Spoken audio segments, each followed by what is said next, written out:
Bueno, ¿cómo están? ¿Todo bien? Sistemas operativos. Bueno, empezamos. Tengo que borrar esto acá. Ahí va. Retomamos entonces procesos para ver la segunda parte que nos faltó. ¿Sí? Eh, si buscamos esto desaparece, decimos que sí, perfecto. Entonces, ¿qué habíamos visto hasta ahora? Habíamos visto básicamente el proceso, su manifestación física, habíamos entendido por qué era importante, y vimos los elementos del proceso y cómo el código, un ejemplo de código nos permitía entender qué se guardaba en cada uno de ellos, ¿no? Dentro de los elementos de la imagen, hay uno muy importante que es el PCB, ¿sí? En el cual ahora nosotros vamos a hablar un poquito. El PCB es una estructura eh, que crea el sistema operativo para poder administrar a un proceso. Es una estructura de datos que tiene información sobre el proceso, ¿sí? Y esa información que el proceso por ahí no puede modificar de manera directa y en general no puede ver, pero que el sistema operativo tiene que tener ahí en algún lugar de la memoria para poder administrarlo y saber dónde está cargado el código, dónde están cargados los datos. ¿Está bien? Entonces, del PCB nosotros vimos que ahí teníamos esta información. ¿Sí? Vimos que había información de identificación del proceso. Esto es un identificador del proceso, un process ID, un parent process ID, un user ID. Sobre esto vamos a volver ahora en un rato. Vimos que había información de control del proceso. Esto tiene que ver con saber qué está haciendo ese proceso en este momento. El sistema operativo va a tener que marcarlo y decir, este proceso está ejecutando en este momento, este proceso está listo para ejecutar. Vamos a ver ahora varios estados un ratito. Eh, y punteros o referencias a la memoria que ese proceso tenga asignada y a los recursos que tenga asignados. Ejemplos de recursos asignados, el clásico pueden ser archivos, pero no necesariamente el único. Un recurso asignado para un proceso significa, en el caso de un archivo, que lo abrió. ¿Está bien? Del momento que el proceso abre el archivo, cosa que hace a través de una syscall, ustedes me ven la cara, ¿no? Mientras estoy hablando, Sí, o no se sí. ve. Perfecto. Sí, se le Porque ve, yo sí no, se ve. porque yo lo voy a poner por acá. Claro. Eh, porque me peiné, entonces quería que me vean. Eh, Te iba a decir, referencia a todos los archivos, cuando el proceso abre un archivo, ¿qué hace? Ejecuta una syscall, ¿sí? Una syscall para pedirle al sistema operativo abrir un archivo que conceptualmente en realidad representa la declaración del proceso de que lo quiere usar. Y ahí el sistema operativo entonces lo registra como un recurso asignado del proceso. Y en esa lista de recursos asignados del PCB se va a agregar información de ese archivo que el proceso acaba de abrir. ¿Eh? Entonces vamos ahora a repasar o ver, no me acuerdo, pero no importa, esto. ¿Qué significa esta información del PCB que acá no denominamos estado del procesado? Entonces para eso vamos a verlo con este ejemplo que está acá. Esto es un diagrama de Gantt, creo que lo vimos muy a la pasada. La premisa es, eh, tengo dos procesos que están iniciados en el sistema. En un sistema multiprogramado, los dos procesos se inician y empiezan a ejecutar. Tenemos concurrencia. ¿Sí? Ejecutar para nosotros significa hacer uso del procesador, significa que las instrucciones de ese proceso que está ejecutando van pasando por el procesador produciendo algún resultado. Entonces, en este diagrama, que vamos a ver también la semana que viene, y que usaremos para hacer algunos ejercicios, dibujamos en el eje X el tiempo, ¿sí?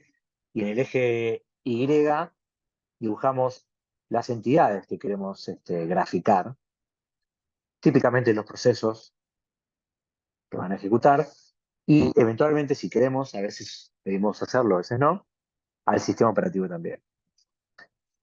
Entonces, imagínense por un segundo que empezamos a pintar esto y empieza a ejecutar el proceso 2 en una computadora que tiene una sola CPU. Entonces, no puede haber dos procesos a la vez en la CPU. No pueden ejecutarse dos instrucciones a la vez en una sola CPU. Entonces, si inicio dos procesos, que es algo que se puede en un sistema multiprogramado, solo uno de los dos empieza a realmente ejecutar. ¿Está bien? Supongamos que por decisiones que todavía no vamos a ver, el sistema operativo decidió que sea el proceso 2 el que empiece a ejecutar. Entonces el proceso 2 tiene la instrucción A, la instrucción B, la instrucción C. ¿Eh? Y el tipo empieza a ejecutar. Ejecuta esta, ejecuta esta. Estos son unidades de tiempo, ¿no? Nosotros no reparamos en aclarar si son segundos, minutos, eh, nanosegundos.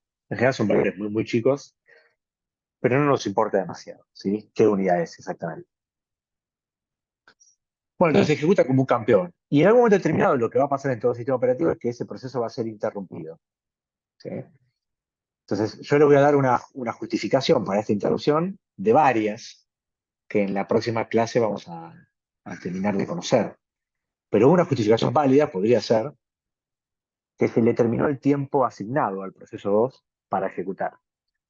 Podría ocurrir que el sistema operativo define un máximo de tiempo para que un proceso monopolice el procesador y después lo tiene que liberar, con un propósito de ser equitativo y que otros procesos puedan también ejecutar. ¿Acá estamos bien? Estoy seteando el contexto. ¿Sí? Sí, Sí, sí. sí. Entonces, el sistema operativo decide que llegó al límite. Por lo tanto, es más, voy a dar un dato más. A este límite le vamos a llamar quantum. Es una letra que se escribe con una Q. Y vamos a decir que tiene un quantum de 2 unidades de tiempo. ¿Está bien? Acá no está tan bueno que desaparezca, pero no importa. Eh, esto podría ser así, ¿no? Una CPU, ¿está bien? Esto lo estoy haciendo con el mouse, con el dedo, así que va a ser muy feo, pero más o menos se va a entender. Y el quantum, que es el máximo que se puede monopolizar la CPU en este sistema, es de 2 unidades de tiempo. Por lo tanto, acá, en este momento, se produce un freno. Ese freno va a ejecutarse a través de una interrupción. Una interrupción de hardware, como la que vimos antes. ¿Cuál es el dispositivo que va a mandar esa interrupción? ¿Se imaginan cuál sería? Si tiene que ver con el paso del tiempo. El PC. El reloj. Toda computadora tiene un reloj, que es un dispositivo. Ese a cual cada tanto se le gasta la pila y usted tiene que poner otra en una computadora de escritorio. Bueno, eso es un reloj, es un dispositivo de entrada. ¿Está bien? Entonces los relojes mandan interrupciones a la CPU. ¿Eh? Y ese mecanismo se usa para marcar el fin de ese tiempo. Entonces, si se le termina el tiempo, como toda interrupción, ¿cuál es la regla básica? Si ocurre una interrupción, ¿quién atiende la misma? El El que pueda sistema responder. operativo. Exactamente. Entonces tiene que venir este amigo para ejecutar. Por eso acá lo dibujamos, ¿no? Deja de ejecutar en la CPU el proceso 2 y empieza a ejecutar el sistema operativo en la CPU. ¿Está bien? Recuerden, el sistema operativo dijimos que era un programa que tiene instrucciones, por lo tanto, para poder administrar, tiene que estar ejecutando sus instrucciones en la CPU. Y eso es lo que estamos dibujando acá. ¿Sí? Bueno, entonces este ejecuta como un campeón y dice, bueno, se le terminó el tiempo al proceso 2, decido que continúe ejecutando el proceso 1. ¿Sí? Nótese que el proceso 2 tenía una instrucción más por ejecutar, no es que deseaba dejar de ejecutar. ¿Sí? Fue interrumpido. ¿Sí? Y el sistema, como una especie de árbitro, dice, bueno, le toca a este chamaco. Así que este ejecuta 2 instrucciones y le pasa lo mismo, se interrumpe. ¿Sí? Ejecuta el sistema operativo, y entonces continúa el proceso 2, ejecutando la instrucción que falta y finaliza. Una vez que finaliza, vuelve el sistema operativo a intermediar y le da tiempo de ejecución al proceso 1 para ejecutar su última instrucción. ¿Estamos bien? Esto es algo que vamos a dibujar mucho. Pregunta. Sabemos porque yo les conté que de acá a acá, en esta línea, el pasaje se produjo a través de una interrupción. ¿Y qué otra cosa ocurre en este intervalo de tiempo que es para nosotros muy importante y que lo vimos la clase pasada? Acá. ¿Qué pasó de acá a acá? sea, en esta línea, ¿no? Pero bueno. Cambia algo, ¿qué cambia? Digo, si dejó de ejecutar un proceso y empezó a ejecutar el sistema operativo. El modo de Ah, ejecución pasa a exactamente. modo kernel. Muy bien. Modo de ejecución, qué feo este gráfico, ¿no? Me enorgullece lo feo que es. De modo usuario pasa a modo kernel. ¿Está bien? Y acá al revés, ¿no? Otro cambio de modo, de kernel a usuario. ¿Está bien? ¿Qué disparó entonces este cambio de modo, el primero? La interrupción. Tiene todo el sentido, ¿no? Porque dijimos que la interrupción implica un evento que es atendido por el sistema operativo, entonces tiene que producirse un cambio de modo, porque el sistema operativo, por definición, ejecuta en modo kernel. ¿Ah? ¿Y acá qué pasó en el instante 7? ¿Hay una interrupción? La respuesta es no. ¿Quién se le ocurre que otra cosa pasó? El mismo proceso haya dicho que terminó sus instrucciones y Exactamente. ¿A través de qué mecanismo lo comunica? Nada, sí es claro. Una syscall. Exactamente. La única manera en la cual los procesos le piden o le dicen cosas al sistema operativo. La syscall para finalizar el propio proceso, para auto suicidarse o pasar a mejor vida, como lo queramos ver. Así que acá tenemos eso. ¿Eh? Bueno, sigamos. Pregunta entonces, eh, ¿cómo hizo el proceso 2 para, cuando continúa la ejecución en el instante 6, continuar desde la instrucción C, que era la que correspondía, y no empezar de vuelta? ¿Sí? Y la respuesta a esa magia, acabo de ir para atrás y va a ver muy feo, pero bueno, está en este estado del procesador eh, que vimos antes, en esta información que se guarda en el PCB. Entonces, ¿cómo funciona esto? Vamos a ver esto por un segundo. Ay, me gustaría poder guardar esto temporalmente y después, no pasa nada.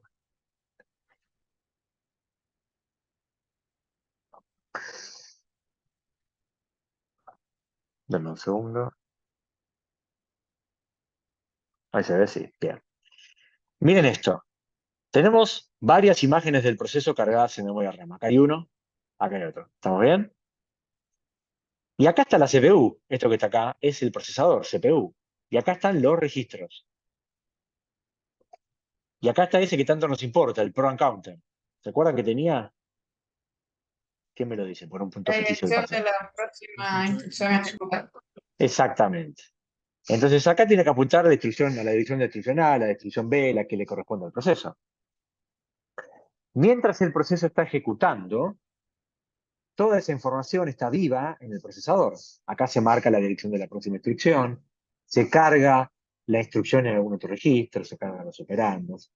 Esto está vivo porque está asignado, todos esos registros, a ese proceso que está ejecutando. Entonces, si yo quiero interrumpir su ejecución y mandar a ejecutar otro proceso en el procesador, ¿qué pasa con estos registros? ¿Qué opinan? Con el Se valor de eso. guardan ¿Se guardan dónde? ¿Dónde se deberían guardar? en el PCB del proceso. Exactamente.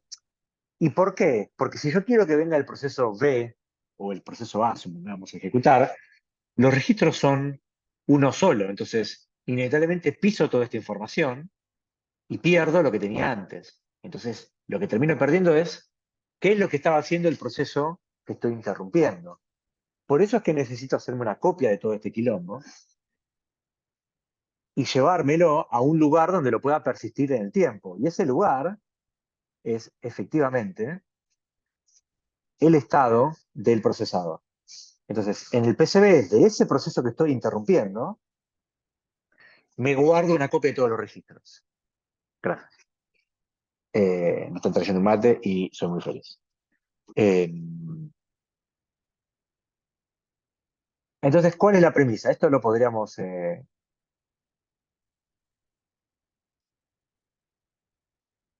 ¿No hay un gráfico de esto? ¿O yo estoy equivocado? Eso no me acuerdo. Pero no descartaría que Franco haya hecho un gráfico de esto, pero bueno. Si ¿Un no, gráfico de qué? de cómo pasa el estado del contexto del. Al final, sí, el contexto Mm, del procesador al PCB y viceversa. Creo que al final lo tenemos. me parece que cerca al final está, Bien. cuando Entonces, explicamos todo lo que es cambio de procesos. bien, bien. Bueno, entonces vamos a terminar esta explicación por arriba y al final la reforzamos. Entonces, ¿qué quiero que nos quedemos? El valor de los registros del procesador en este momento, que se corresponde a al resultado de la última instrucción ejecutada por el procesador, que es la instrucción B, el valor de todos esos registros se copian al PCB de ese proceso 2. ¿Estamos bien? Entonces, cuando finalmente le toca al proceso 2 volver a ejecutar, ¿cómo hago para que continúe exactamente donde se había quedado?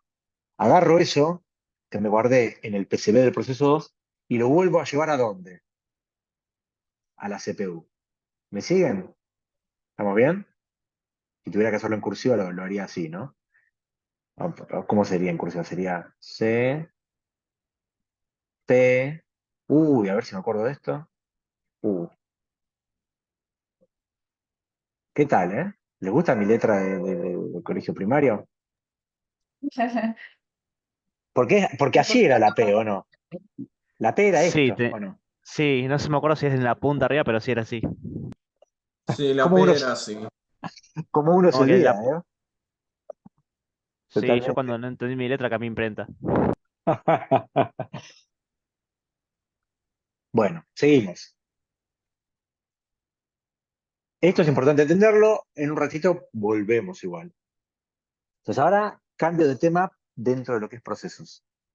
Hablamos del ciclo de vida. ¿Quién los crea? ¿Quién los finaliza? Sencilla la cuestión. ¿El sistema operativo crea procesos? Sí, definitivamente. ¿Y un proceso puede crear a otro? Efectivamente. De hecho, esto es lo más común. ¿Sí? Y la pregunta que siempre tiene la misma respuesta, ¿cómo hace un proceso para crear a otro proceso? Con Syscall, ¿era? A partir de un Exactamente. símbolo. Esto es como el sistema operativo, como el capítulo de Simpson que viajan a Japón. ¿Alguno lo vio? Sí. Sí. Que le van a hacer una O sea que la pregunta y. respuesta es Japón. Exactamente. Acá es lo mismo, ¿no? La Yo cada respuesta vez es que Cisco. cada vez que hago una pregunta pareciera que hay muchísima probabilidad de que la respuesta sea Cisco, entonces por las dudas uno tira, ¿no? Pero no siempre va a ser así. Este, o interrupción, esa es otra que hay muchas veces. Pero bueno, la respuesta es Japón, muchas veces. Bueno, eh, y la finalización, ¿el sistema operativo puede finalizar a procesos? Sí, puede pasar con frecuencia. ¿Puede un proceso finalizar a otro? Sí. Esto es la misma historia. ¿Cómo lo hace? Con una syscall, obviamente. Pero acá el detalle importante, ¿no? No solo tenemos que tener una syscall, tienen que pasar dos cosas. El tipo tiene que llamar a la syscall y los permisos tienen que permitir que el proceso mate a otro, porque no sería válido que un proceso pueda matar a cualquier otro proceso porque es una tarea muy abrupta, ¿no? Entonces tiene que los permisos habilitarlo. El proceso puede llamar a la syscall se encargará de validar si quien la llama tiene los permisos necesarios para poder ejecutar la acción. ¿Estamos bien? Y el caso más normal es este, ¿no? Un proceso se finaliza a sí mismo haciendo las llamadas exit o sus variantes en Linux, que es obviamente una syscall. ¿Sí? Eh, bien. ¿Hasta acá estamos? ¿Dudas, Sí, consultas? Si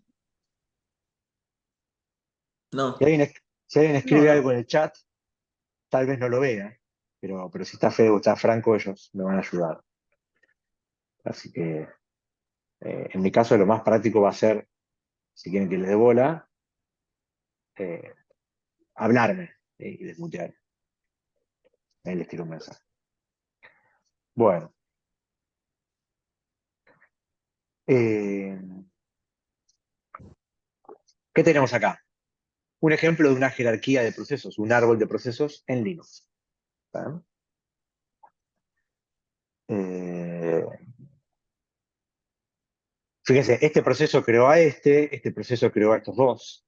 ¿Sí? Eh, Entonces, todo el tiempo en un sistema operativo tenemos una jerarquía de procesos padre y procesos hijos. ¿Sí? El proceso que es hijo de uno, al mismo tiempo es padre de otro, y así tranquilamente, y esta es la historia. Entonces acá podemos hablar de los IDs, ¿no? Y podemos decir,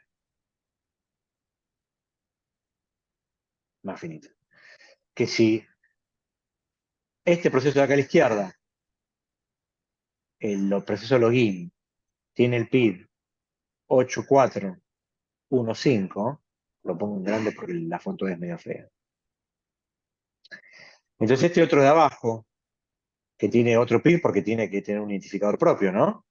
El proceso bash, que tiene el PID 8416, en su PCB también va a tener otro atributo que se va a llamar parent process ID. ¿Y qué número va a tener? 8415. Exactamente. Todo proceso tiene, entonces, una referencia a su proceso padre. Este también tiene un PPID, que será el de arriba, ¿no? Y el único que no tiene nada es este, que es Dios, digamos, el primero que aparece.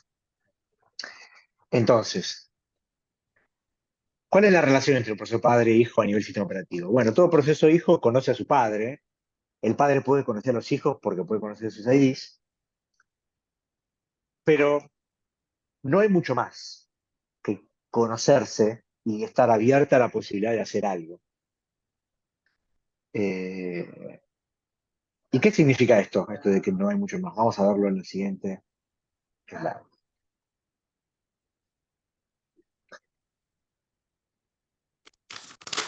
Los procesos son entidades, pero aquí un poquito más grande. Los procesos son entidades aisladas e independientes. ¿Sí? Estas dos características son muy importantes. Cuando estén estudiando, vuelvan acá. ¿Por qué son aisladas? Porque por defecto no comparten recursos con otros procesos. Con ningún otro proceso. O sea, un proceso no comparte recursos con su proceso hermano, un proceso no comparte recursos con su proceso padre, ni con un proceso hijo si lo tuviera. Por defecto, no comparten nada. ¿Sí? No comparten memoria, no comparten código.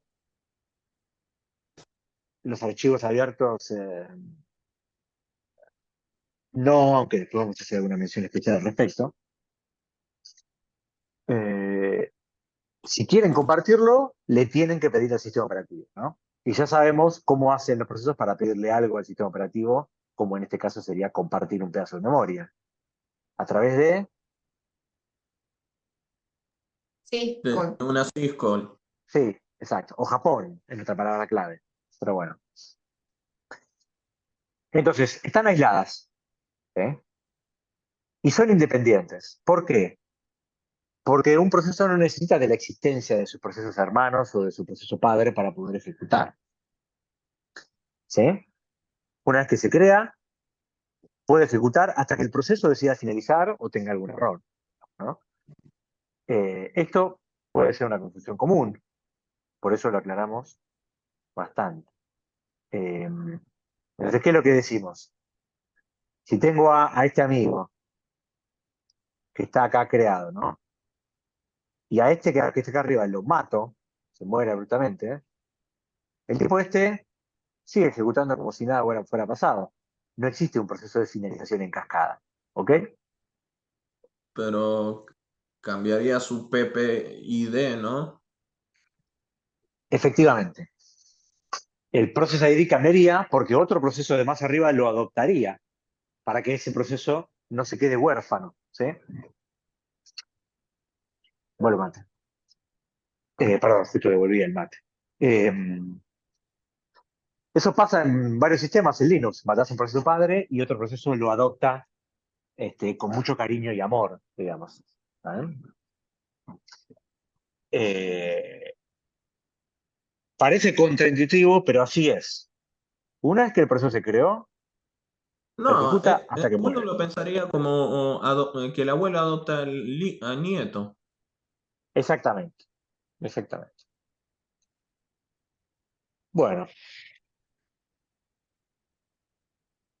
Hace mucho tiempo en Windows finalizar un proceso era un problema porque no era un sistema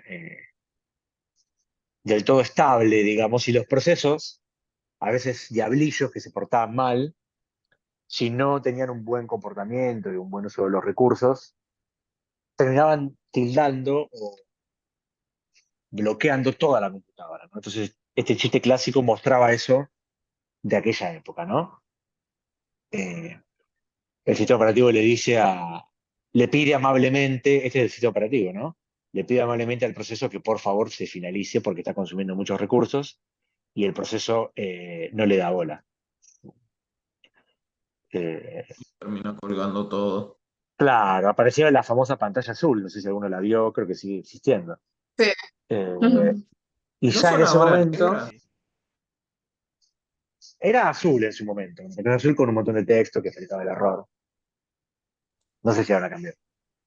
Sí, la Yo no pantalla azul uso. con la carita triste que te tildaba todo, Claro. tenías que reiniciar. La Sí, pantalla Ahora, azul de la parte.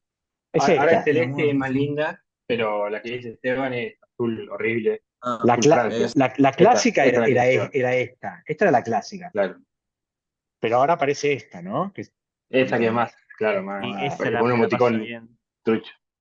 Claro, pero sigue siendo viene con la pantalla QR azul. y todo. ¿Cómo? Que te viene ahora con QR y todo.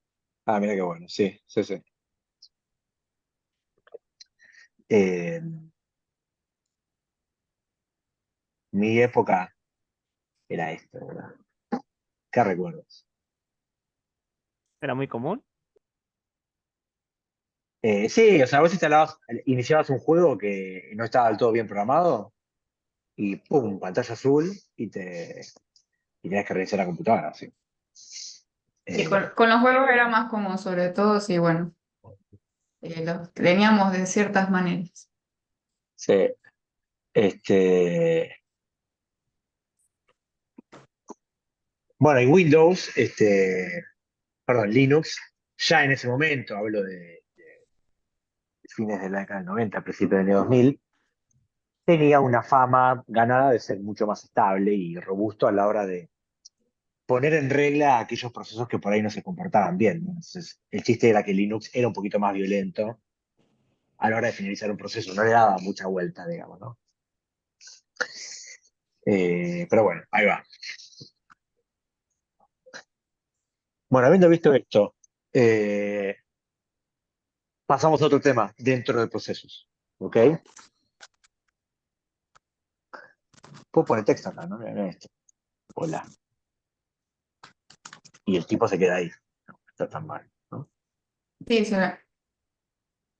El tema es cómo lo saco ahora, estoy en un problema. Ah, borro esto, listo. Bueno, entonces, dijimos que el sistema operativo necesita saber qué está haciendo el proceso y le va poniendo marcas que son los estados. Entonces, ¿qué está haciendo un proceso en el sistema? Bueno, lo primero que podemos decir es que o está ejecutando o no está ejecutando. Y recordemos, repito esto que es importante. Para nosotros un proceso ejecutando en estado running es un proceso que está usando la CPU. ¿Está bien?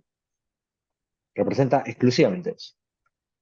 Entonces podemos decir que si un proceso puede estar ejecutando o no ejecutando, ¿no? Ya es algo.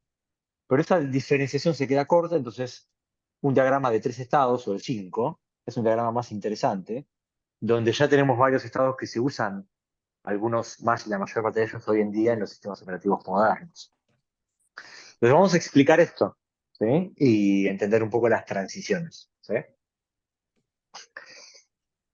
Empieza un poco por adentro, ¿no? No, vamos el camino completo, pero después profundizar las puntas.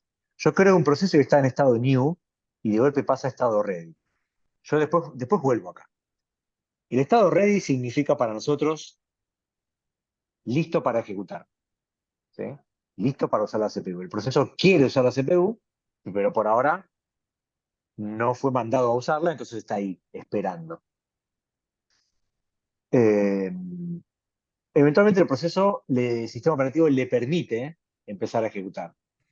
Entonces pasa a estado running, ¿sí? Usando la CPU como un campeón. Acá está ejecutando instrucciones, suma, resta, zaraza, bla, bla, bla, bla, bla. Puede pasar que en un momento el proceso finalice, y entonces pasa este estado de exit, que en un ratito vamos a explicar. Puede pasar que el proceso de running vuelva a estar listo para ejecutar. ¿Cuándo tendríamos esta transición? Y es la que vimos antes. ¿Se acuerdan del ejemplo que vimos acá donde este proceso era interrumpido y por más que no quería dejaba de ejecutar porque se le había terminado el tiempo máximo que el sistema operativo había definido? Bueno, ¿qué pasa en el instante 2 y en el instante 3 y en el instante 4 con el proceso 2? Está listo para ejecutar porque el proceso no quería dejar de ejecutar. ¿Estamos de acuerdo? Entonces, no vamos a decir que está bloqueado, vamos a decir que está ready, ¿sí? Listo para ejecutar. Usamos esos ¿En un términos porque son standby? los que están en común. ¿Cómo? ¿En un standby?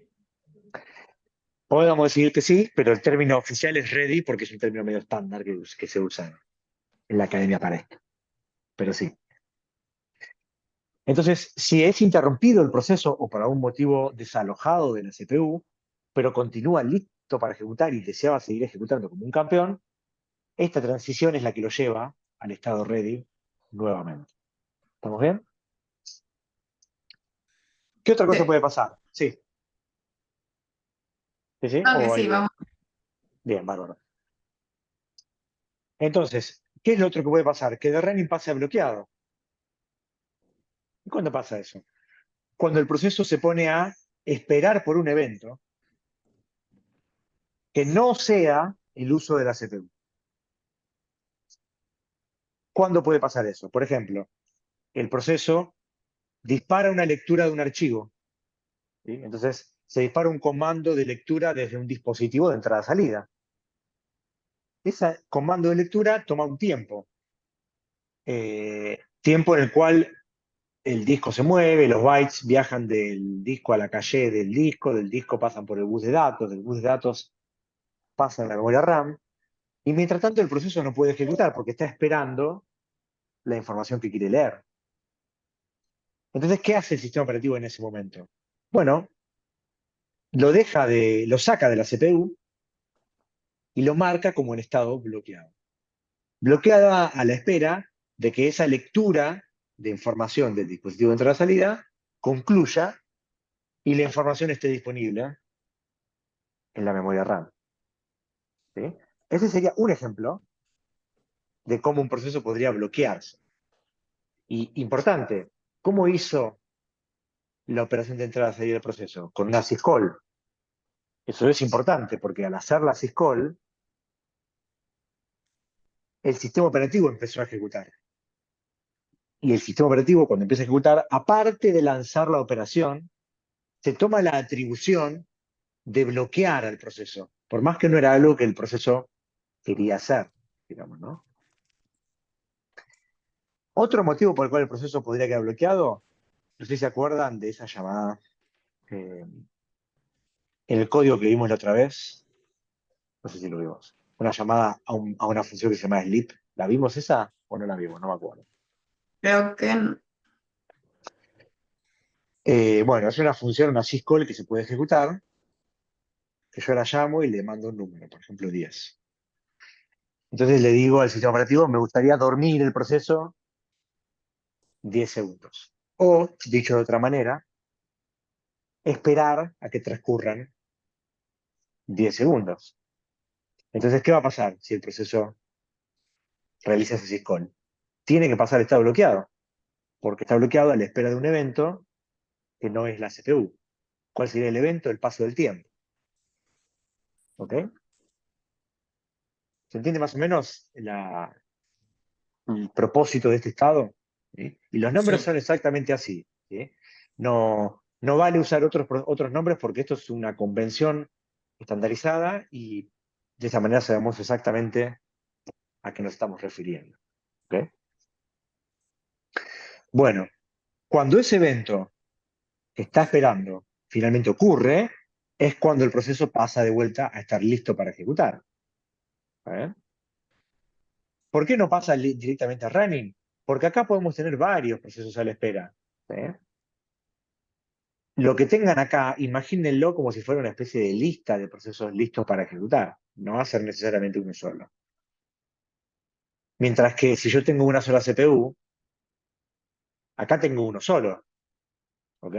Si tengo dos CPUs, tendré dos, ¿no? Pero acá puedo tener infinitos, ¿sí? Lista de procesos listos para ejecutar. Acá puedo tener infinitos procesos bloqueados esperando por distintos eventos, ¿no?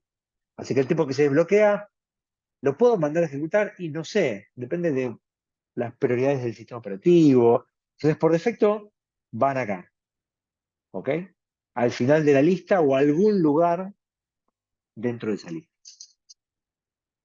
¿Estamos hasta ahí? Bueno, entonces con todo este quilombo explicado, ¿qué fue lo que hice? Expliqué. Expliqué lo que pasaba acá adentro yo, principalmente, ¿no? Expliqué esto. Pero ahora vamos a poner un poquito más de foco en lo que pasa en los bordes. ¿Para qué se usa el estado new? El estado new se usa para dos motivaciones. Una, como para, no sé. Por un lado, el proceso en creación, cuando está siendo creado. Mientras está siendo creado, que es algo que puede tomar un tiempo, existe un PCB, pero por ahí le faltan cosas para que ese proceso esté listo. ¿Sí? Por ahí no se creó, no se reservó la memoria para los datos, tal vez no se le asignó un ID único. Entonces, mientras está creándose ahí a medias, bueno, puede estar en estado new. Y otro motivo puede ser que esté creado, pero, esto voy a estar 2 años para escribir esto, pero no importa. Ustedes, por favor, acomoden esto y me pongan, tomen nota de lo que estoy dibujando de manera muy fea, ¿no? Creado y, ampersand significa y, eh, eh, pero no puede ingresar por tener el sistema saturado. Si yo agrando esto,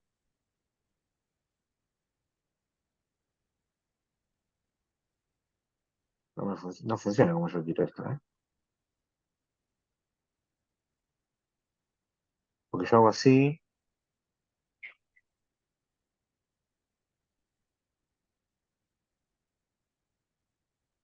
a ver ahí, se agranda para acá, pero no se agranda para acá. Bueno, no importa. Entonces, ¿qué significa esto que estoy diciendo? Tal vez el proceso está creado, pero el sistema está demasiado saturado. Y entonces el sistema operativo puede decidir poner una barrera acá y decir, no te voy a dejar pasar a la lista de procesos que podrían ejecutar. Te voy a frenar acá.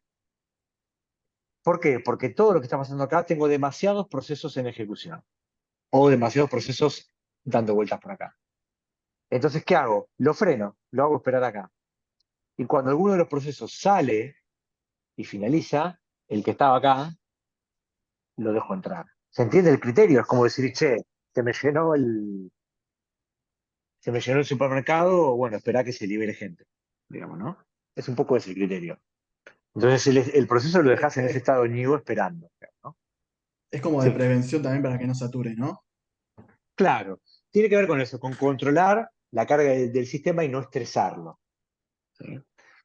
La clase que viene vamos a darle un nombre a esa situación, digamos, ¿no? Pero ya está bueno que lo vayamos bien. Entonces, esos son los dos motivos por los cuales este estado new podría existir, y vale la pena mencionar que no se usa siempre el estado new en todos los sistemas operativos, no es tan común, a veces está y a veces no está. Este es muy común, este es muy común, y este es muy común. Y este a veces. ¿Qué sentido tiene el estado de exit? En el estado de exit yo me guardo. Yo sigo teniendo el PCB del proceso cuando estoy en el estado de exit, pero el resto de los elementos de la imagen del proceso, ¿se acuerdan cuáles eran? Código, datos, stack. Todo eso se borra. Me quedo con el PCB. ¿Está bien? Y lo guardo un tiempito. ¿Por qué motivo lo guardo un tiempito? por dos cuestiones. Por un lado, porque quiero guardar estadísticas de ejecución del proceso y necesito poder consultarlas cuando el proceso finaliza. Entonces, ¿esas estadísticas dónde están? En el PCB. Y tal vez las estadísticas indican, por ejemplo, cuánto tiempo el proceso estuvo bloqueado, cuánto tiempo estuvo ejecutando, cuántas SQL realizó.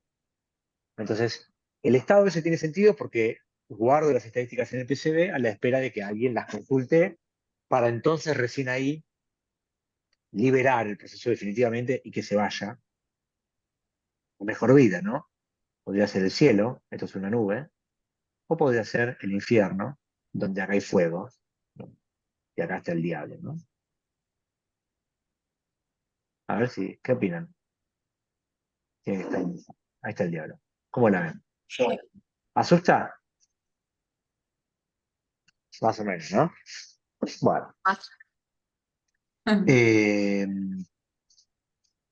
así que el proceso que pasa de running a exit, el código no existe más. ¿Está bien? Todo lo que yo marqué como que no va más es código, datos, tac, heap. Todo eso desaparece. Lo que queda es el PCB. Pero cuando finalmente el proceso sale de estado de exit, ahí termina de eliminarse incluso el PCB también. Y ya no queda rastro alguno. ¿Ok? Segundo motivo para la existencia eh,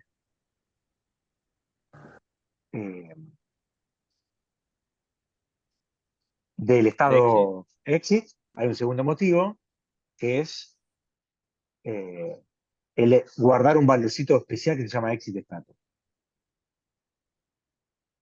Acá me falta una I. Exit status. ¿Está bien? ¿Qué es esto?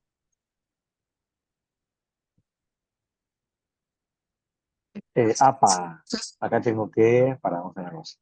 Ex- Sí, vamos a compartir. Un segundo. Exit values dice ahí o. Exit status. No queda del todo claro, ¿no? Qué desastre, ¿eh? ¿Se ve mi terminal? Sí, Sí. Perfecto. Le doy un poco más de zoom. Ahí va. Bueno. eh,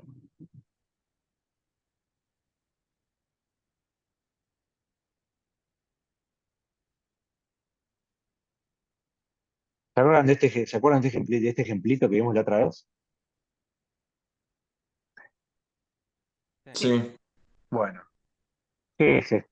¿Dónde está el exit status? Esto. ¿Por qué tenemos que devolver cero? ¿Está bien que dejemos hardcodeado cero acá en un programa en C? Sí, porque nos enseñaron que ese es el código estándar de que se terminó exitosamente el programa. Bueno, pueden haber pasado dos cosas. O no enseñaron del todo bien, o ustedes no aprendieron del todo bien, o un poquito de esto y un poquito de aquello. Pero no importa, porque siempre hay una oportunidad para aprender algo mejor o corregirlo.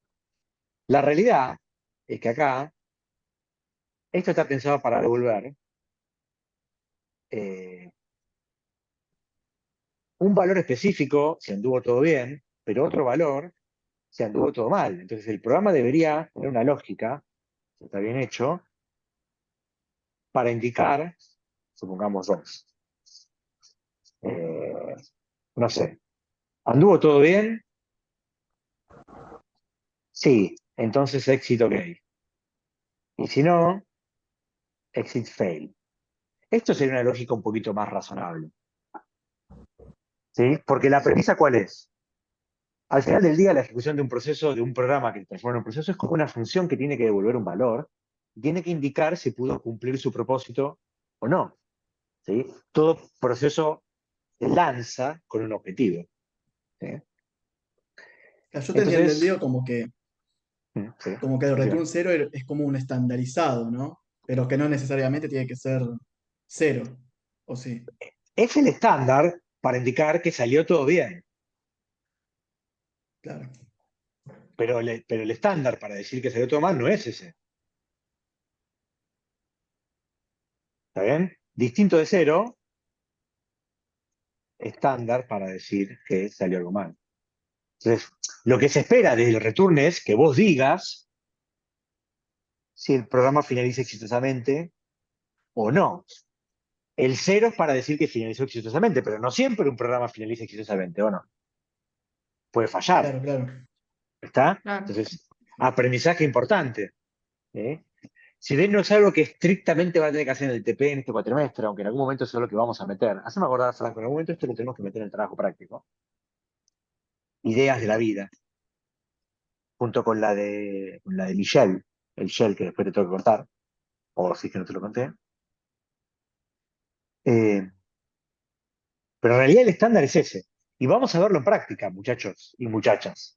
Eh, vamos a salir sin guardar los palos. Miren esto.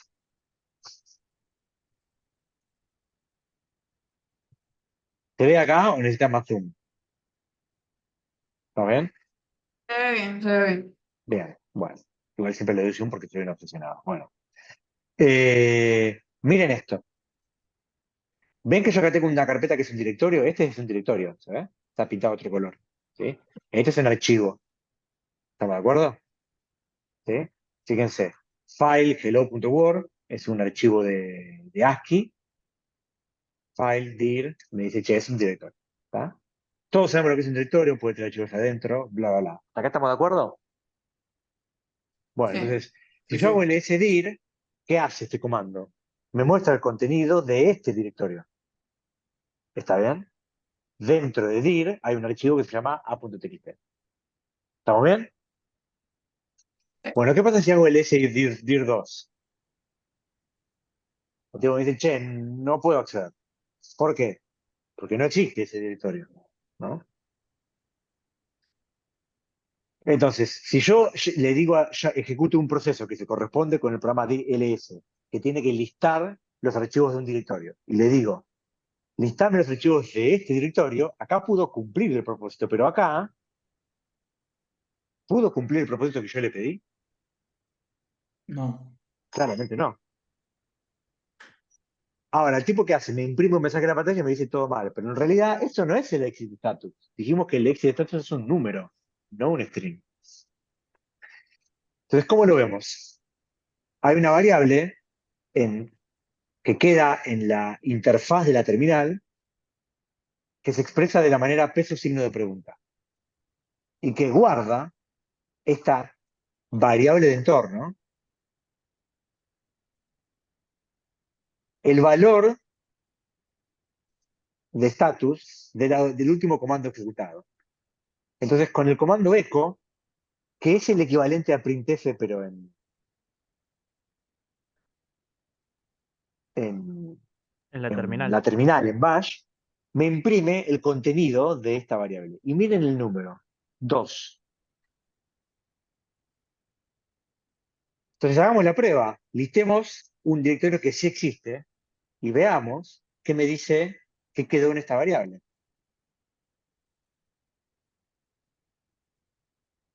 Empieza a cerrar un poco esto, el funcionamiento del exit status. ¿Sí? Este Sí. programa LS está bien hecho y está usando el valor de retorno para indicarme si pudo hacer lo que tenía que hacer o no. ¿Eh?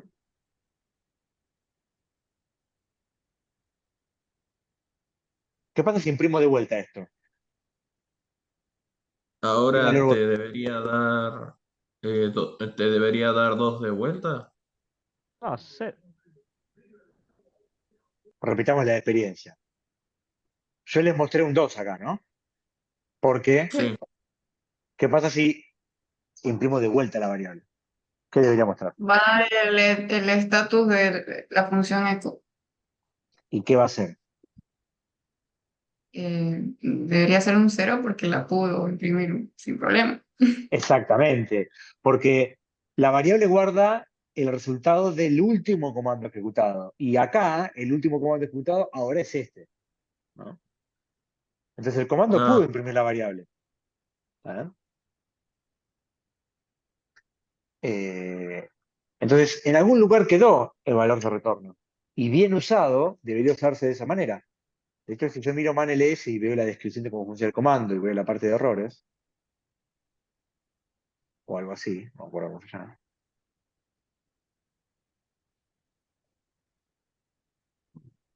Esto es muy largo, digamos.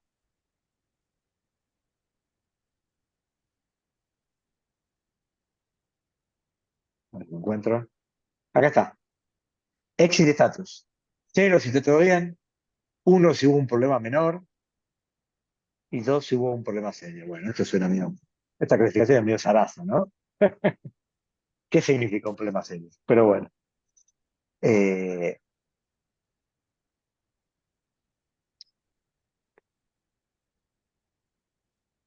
Ustedes, los que están en C, en algún momento van a tener que usar esta función send para mandar mensajes por sockets.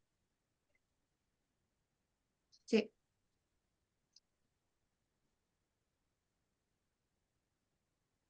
Fíjense, acá están los errores. Cuando la función send para mandar un mensaje falle, va a devolver estos códigos. ¿Sí? No pude hacer esto, probá de vuelta, ocupado, la dirección no sé qué. Un montón de errores de conexión. Ustedes dirán, bueno, pero estos son strings. Bueno, en realidad no. Estos son constantes que se corresponden con números. Y todos esos números no son cero, porque cero significa que anduvo todo bien, aunque justo en estas funciones hay algunas excepciones que otro día les voy a contar. No importa. ¿Estamos hasta acá? ¿Se entendió? Pues volvemos. sí. Bueno, se me borró todo. El exit status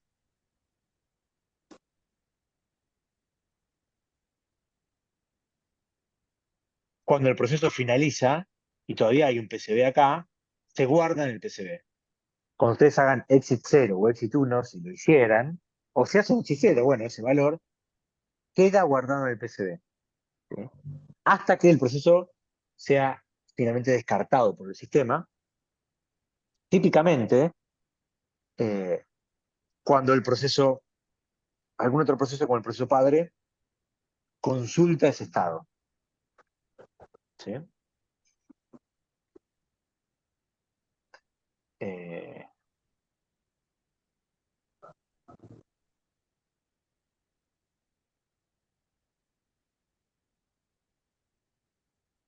Hay una syscall que se llama waitPid. Si ustedes llaman a esta syscall, le mandan el process ID de un proceso cualquiera, pero puede ser un proceso hijo, y le mandan la dirección de una estructura. Cuando esta función retorne, va a devolver en esta estructura, acá no está explicando, va a devolver de adentro el exit status de ese proceso que finalizó. ¿Se entiende? ¿Qué les estoy mostrando? Cómo un proceso puede consultar el estado de retorno de otro proceso a través de una syscall. ¿Sí? Acá es la forma en la cual consulta el estado que ese proceso hardcodeó o no en su return final. Bueno, volvemos.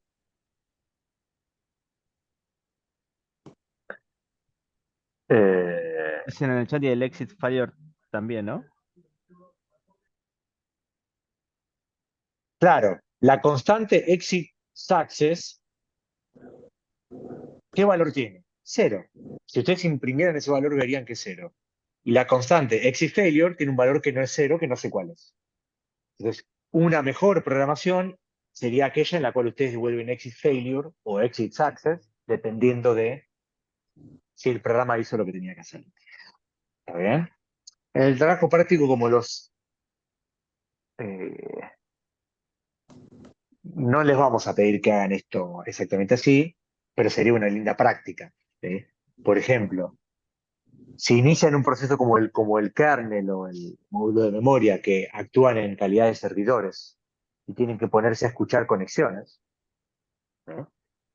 Si ustedes intentan ponerse a escuchar conexiones a través de las syscalls, bind y listen, que hacen eso, y esas syscalls fallan, el servidor no puede continuar ejecutando porque no pudo ponerse a escuchar conexiones, entonces debería finalizar. Y sería una buena práctica finalizar, aparte de imprimir un mensaje que diga no me pude poner a escuchar conexiones, sería una buena práctica que devuelva el valor exit failure, por ejemplo. ¿Está bien? Nada, no es algo estrictamente necesario porque no lo vamos a consultar nosotros en la evaluación. Pero para que entiendan un contexto donde sería correcto usarlo. ¿Estamos bien? Hagan el ejercicio Sí. en el Hola Mundo, que espero ya hayan hecho en la máquina virtual, y pongan, en el Hola Mundo pongan printf, valor, exit. Por las dudas se ve la presentación, profe. Sí, sí, lo voy a poner en el chat. Lo voy a poner en el chat. Hacen esto, coma,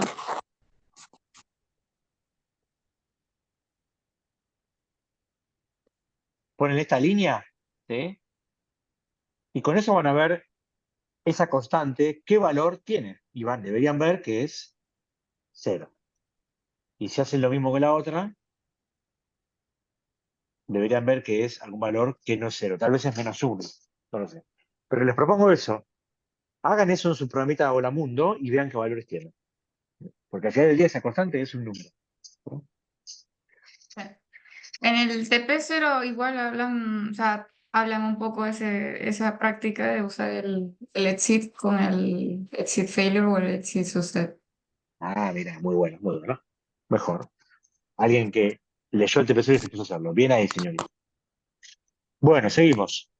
Profe, una Sí, pregunta antes de pasar al próximo. En el video de TP0 del TP, el diagrama de 5 estados tenía una flecha que salía del block al exit. sí. ¿Por qué sería ese caso? Está bien esa flecha. Me sirve para completar este gráfico. Acá faltan transiciones. Faltan las que vos decís. Faltan todas estas, mirá. Que las estoy dibujando ahora.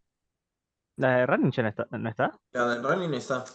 Exacto. La dibujé 2 veces para más placer. Desde todo estado se puede llegar al éxito directamente. Así que el diagrama en realidad está completo de esta manera, solo que no solemos dibujarlo, pero está bueno que lo sepan. Así que gracias por la consulta. ¿Por qué? Porque un proceso puede ser finalizado en cualquier momento. Yo puedo matar un proceso y por ahí estaba bloqueado. Entonces, bueno, finaliza. ¿Está bien? Así que buenísimo ese comentario para completar la explicación. Gracias. De nada. Bueno, y el último diagrama de estados que vamos a ver, que no siempre se usa, pero que a veces está por ahí, es el diagrama de 7 estados. ¿Sí? Es lo mismo que antes, pero se agregan estos dos. ¿Sí? ¿Estamos bien? Entonces la premisa es la siguiente. Si el proceso está bloqueado por mucho tiempo, no tiene sentido que tenga su código, sus datos ocupando espacio en la memoria RAM, porque no los está usando, dado que está bloqueado a la espera de un evento. Entonces, algunos sistemas operativos, ¿qué hacen? Dicen, voy a sacar ese proceso de la memoria RAM que está bloqueado y lo voy a llevar a otro lugar donde me cueste menos, por ejemplo el disco. Voy a llevar toda la imagen del proceso, salvo el PCB, todo, salvo el PCB, al disco. Y lo voy a llamar suspendido bloqueado. ¿Sí? Cuando ese proceso se desbloquee porque ocurre el evento, pasará a suspendido ready, pero recién cuando yo, sistema operativo, lo desee, lo levantaré como un campeón de vuelta a la memoria RAM. ¿Sí? Entonces, mientras está acá, no está ocupando espacio de la memoria RAM ninguno de los elementos, salvo el PCB. ¿Está bien? El PCB lo tengo que tener en la RAM, porque si no, no tengo idea que hiciste el proceso. Así que mientras el PCB lo tengo acá, la madre que los parió. Acá tengo el PCB del proceso que estamos hablando, supongamos. Acá sí tengo el código en el disco, ¿no? Los datos, etcétera. ¿Estamos bien? ¿Se entiende? ¿Cuál es el objetivo? Y liberar espacio de memoria RAM para que otro proceso, que por ahí está esperando por ejecutar, pueda ingresar. ¿Sí? Eh,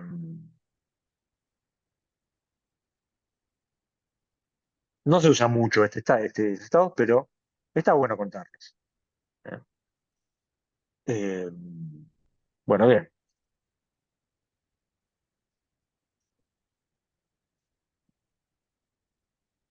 A ver. Ah, ya agregué frase. Bien. Eh, volvemos al código. ¿Cómo son los estados en Linux? ¿Eh? Para eso vamos a devolver a la terminal. Como campeones, ¿sí? Me confirman si se ve. Se Volvemos a ver ve. a... vamos a ir a esta carpeta que dice procesos y estados y vamos a ver.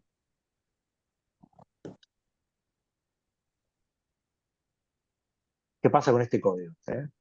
Fíjense. Es un código que este proceso está en un while 1. ¿Saben qué significa esto? Infinito. Exactamente. Es un while Significa que true nunca. que no sale nunca acá, exacto. Hasta que lo matemos. Y fíjense lo que hace. En un for de 1 a 1 millón o 10 millones, imprime algo en la pantalla. Es el equivalente a hacer una especie de entrada-salida. De hecho, es una entrada-salida, porque estamos escribiendo bytes en la pantalla, que es un dispositivo de entrada-salida. Se hace mucha entrada-salida durante un rato largo. Cuando termina, duerme por 5 segundos. Y después, cuando termina, hace mucha CPU. Fíjense cómo fabricamos el hacer mucha CPU fácilmente. Hago cuentas, ¿no? No hay syscalls acá involucradas, no hay bloqueos. ¿Sí? Lo único que yo estoy haciendo es cuenta, cuenta, cuenta, hago un registro en un router, lo sumo. ¿Sí? ¿Estamos de acuerdo? Cuando termina, vuelve al while, así que vuelve a hacer lo mismo. ¿Sí? Bueno, entonces vamos a ver esto. Eso se ve acá mucho más fácil que cuando lo comparto por pantalla presencialmente. Así que ustedes lo van a ver mejor que el curso de los martes. Bien, entonces lo que primero vamos a hacer es acá arriba, ejecuto, compilamos y lo ejecutamos, ¿está bien? Vamos a darle. Ahí va, ahí está ejecutando. Fíjense, hace entrar a salida durante un rato, después termina, ¿sí? Duerme, termina, después usa la CPU, termina y después vuelve a empezar. ¿Está bien? Más o menos lo que esperábamos. ¿Sí? Entonces acá arriba, lo que quiero que vean, o mejor dicho, acá abajo en esta terminal de abajo, les presento un comando nuevo que se llama PS. ¿Eh? Mientras dejamos este que está ejecutando, ¿no? Me listan los procesos activos del sistema. Este comando es clave, es la vida misma, es el comando más importante de todos. O bueno, uno muy importante. Miren esto, les mandé un parámetro. Ahora estoy viendo, en este listado, al proceso que lanzamos arriba. ¿Se ve el nombre? ¿Sí? El comando con el que lo lanzamos. Fíjense cómo vemos el process ID que tiene. ¿Sí? Y acá vemos lo más importante, lo que estamos buscando, el estado del proceso en Linux en ese momento. Los estados no se llaman exactamente igual a como los vemos en la teoría. Yo les voy a hacer la traducción, digamos. La S significa bloqueado. ¿Sí? Es el equivalente al bloqueado que vimos en la PPT. ¿Eh? Ahora, esta es una foto que sacamos en un momento determinado, porque este programa está ejecutando todo el tiempo y cambiando su estado. Pero acá hicimos una corrida y finalizamos. Entonces vamos a tratar de ver si lo podemos agarrar en otro estado, ¿no? Fíjense, y la última corrida. ¿Cuál es el estado del proceso A? R. R significa runnable en Linux, que incluye los estados running y ready. ¿Sí? Vamos a, para simplificarnos la vida, decirnos que lo agarramos justo ejecutando. ¿Está bien? Se ve un poco el cambio de estado en Linux y fíjense, vamos a hacer algo más hackeroso y vamos a correr este comando de manera permanente, cada 2 segundos, corriendo el PSF con un comando watch adelante. Entonces, de esta manera, ¿qué vemos? Cada 2 segundos corremos el comando y podemos ver medianamente en vivo qué pasa con este amigo, digamos, ¿no? Fíjense, tiene una S y cada tanto lo vamos a ver cambiar de estado a una R. A ver si pasa ahora. No ocurrió, esperemos un poco más. Ahí está, ahí cambió la R, ¿se ve? Y ahí volvió la S. ¿Eh? Entonces lo vemos cambiar de estado, ¿sí? Permanentemente. Con esto bajamos a tierra lo que estamos viendo. Listamos los procesos, vemos el proceso ID, vemos el estado del mismo. ¿Eh? Es más, juguemos un poco más. Acá esto me olvidé de hacerlo en el.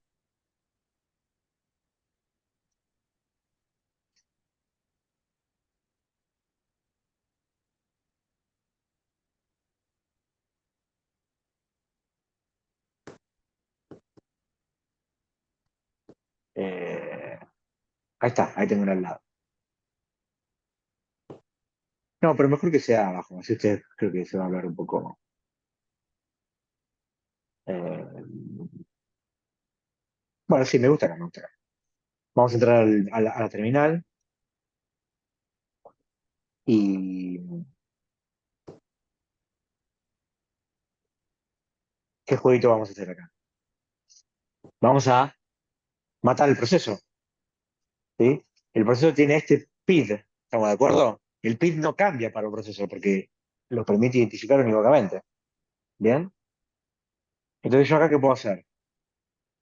Primero hago esta porquería para.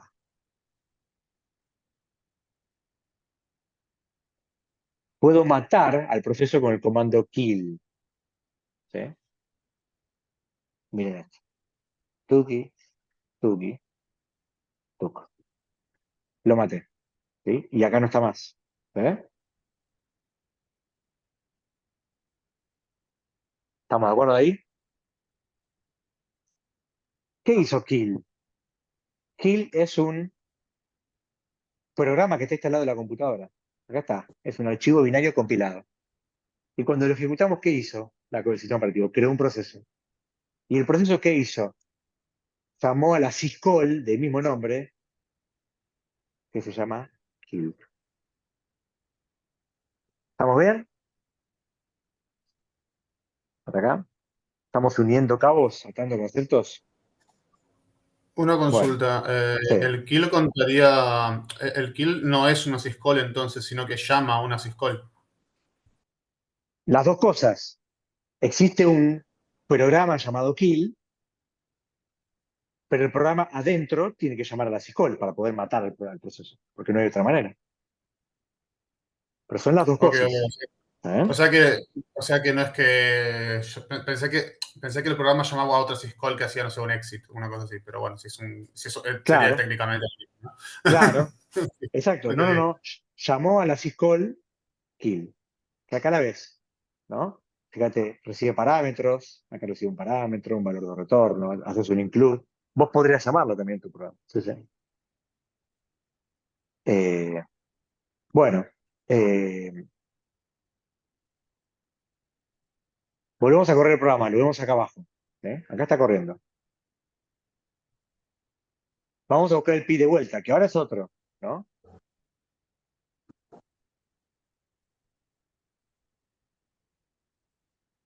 Y fíjense esto.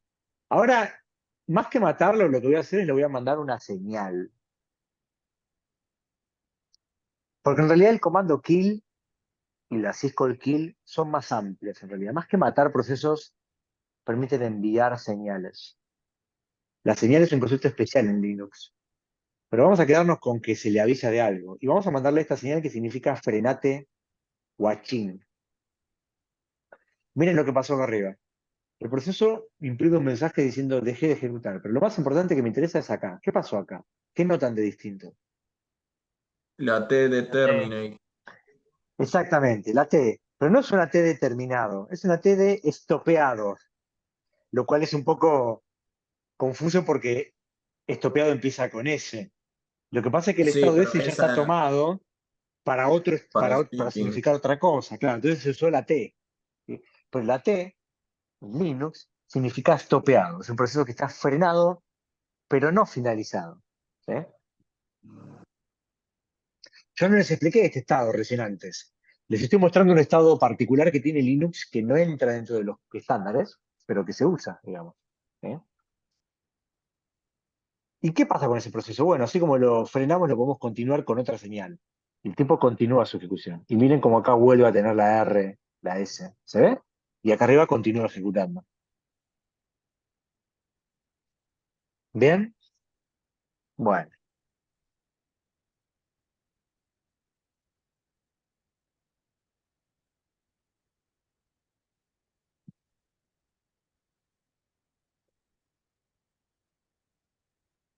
vamos a terminarlo de manera definitiva. Chao. Muerte. Ahí lo eliminamos. ¿Sí? Le mandé otra. ¿Sí? Esta sí hace eso. ¿Sí? Bueno, ¿qué más podemos mostrar acá?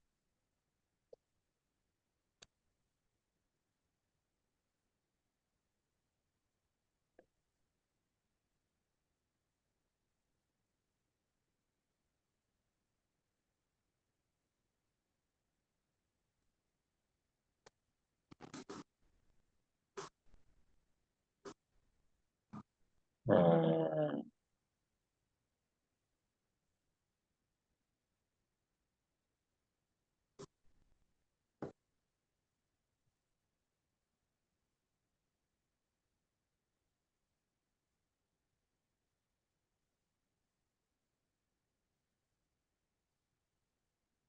bueno, lo que quiero hacer es mostrarles el. Deme un segundo. Quiero mostrarles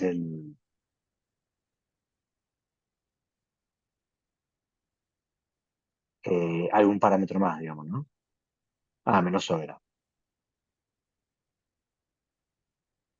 A ver si funciona esto.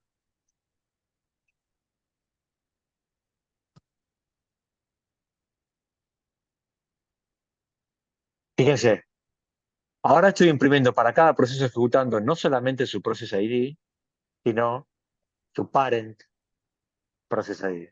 ¿Saben? ¿Y notan algo particular? ¿Qué proceso es este?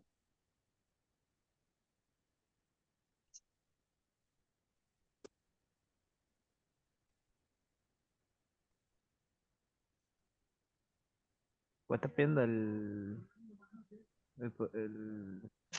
la ID del proceso, la ID del papá del proceso, el stat y el CMD. Claro. Pero yo ejecuté un comando para listar los procesos del sistema. Me listó este proceso que se llama bash y después me listó este. A ver si se dan cuenta de la ironía, digamos, ¿no? Como De que lo que lo está llamó a pasando. sí mismo. Llamó la misma ejecución. En realidad no es que se llamó a sí mismo, No, la mencionó. se dio a sí mismo.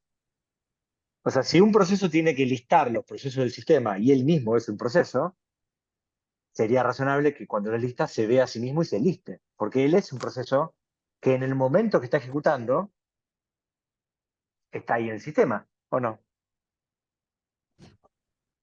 Se ve un poco la ironía, para poder listar los procesos tengo que crear un proceso nuevo que se va a ver a sí mismo y se va a imprimir.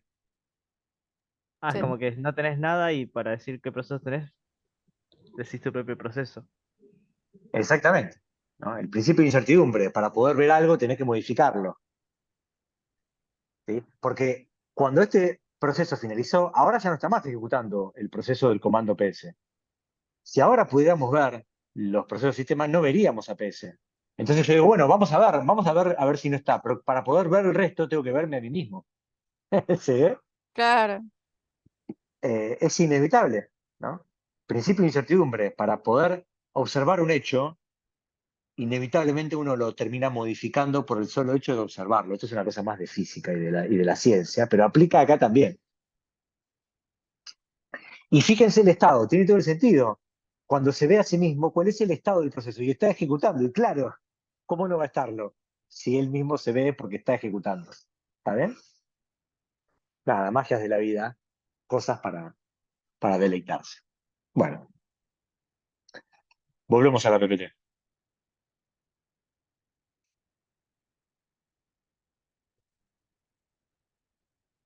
El estado zombie otro día lo vemos. Avanzamos un poco. Ah, acá termina esto. Ah, muy bien. Ah, muy bien. Y después viene esto. Ah, bien, bien, no faltaba tanto. Bueno, después viene esto, ¿no? Sí.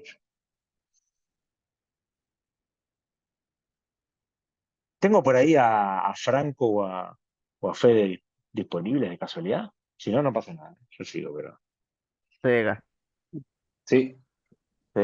¿Les puedo pedir un favorcito?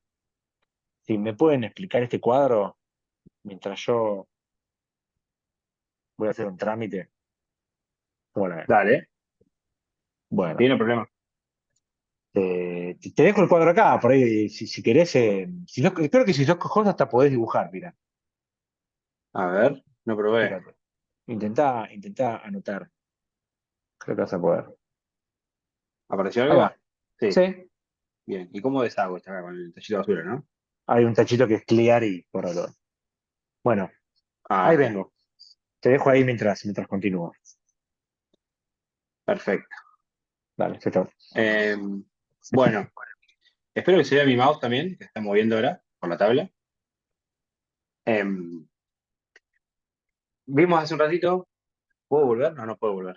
Las PPT, pero vimos que los procesos pueden tener hasta 7 estados. Vamos a hablar generalmente de los 5, que son los más comunes. Y los que más les importan a la hora de explicar esta PPT es la diferencia entre estado ready, running y bloqueado. Dijimos que un proceso está ready cuando está listo para ejecutar, cuando está ejecutando la CPU está en running, y cuando ejecuta algún tipo de pedido al sistema operativo, generalmente a través de una syscall, va a pasar a estado bloqueado. Esto quiere decir que hay muchas syscalls que van a bloquear el proceso, porque una syscall generalmente requiere una tarea extra que realizará el sistema operativo o que será delegada a un dispositivo de entrada-salida, pero durante ese tiempo el proceso no puede ejecutar, porque tiene que esperar justamente la finalización de esa entrada-salida, o de esa syscall de forma más amplia, no solo son entradas-salidas. De este modo, sabiendo que hay algunas syscalls que son bloqueantes, cuando un programa llega a este punto del código, es casi seguro que se va a bloquear. Como no siempre hay que realizar una operación en el momento que un programa llega a una línea de código en particular, que llaman syscall. Por ejemplo, si yo quiero crear un archivo, entonces preparo todo, voy ejecutando, preparo todo el contenido, lo voy dejando en RAM, y llega al punto que digo, ok, crear archivo, y guardar esto en el archivo, dos syscalls. En ese momento está perfecto que el programa se bloquee y el sistema operativo tome el control y realice estas operaciones por nosotros. Porque el proceso no tiene nada más que hacer, solamente tiene que esperar que el archivo se cree y se guarde contenido. Pero hay otras syscalls en las que tal vez cuando uno llega a ejecutarlas, no haya nada para hacer. Un ejemplo de estas syscalls, de esa syscall que estoy diciendo ahora, es el receive a través de un socket. Para los que no saben, un socket es un puente que se crea entre dos procesos a través de TCP/IP, es decir, a través de la capa de red que nos provee acceso a Internet. Cada proceso va a definir una IP y un puerto, y a través de esa IP y ese puerto se van a enviar mensajes. Para enviar mensajes usamos la syscall send en Linux. Y para recibir tenemos la función receive. En el caso de la función receive, lo que hace cada proceso es básicamente ver si en ese puente hay algo, si en ese túnel llegó un mensaje o no. Entonces, cuando mi proceso ejecute y llegue al punto de la función receive, puede pasar dos cosas. Que alguien me haya enviado algo, en cuyo caso lo voy a tener que leer y ahí seguir la ejecución, o que nadie me haya enviado nada. Y en ese caso también podría elegir seguir o no.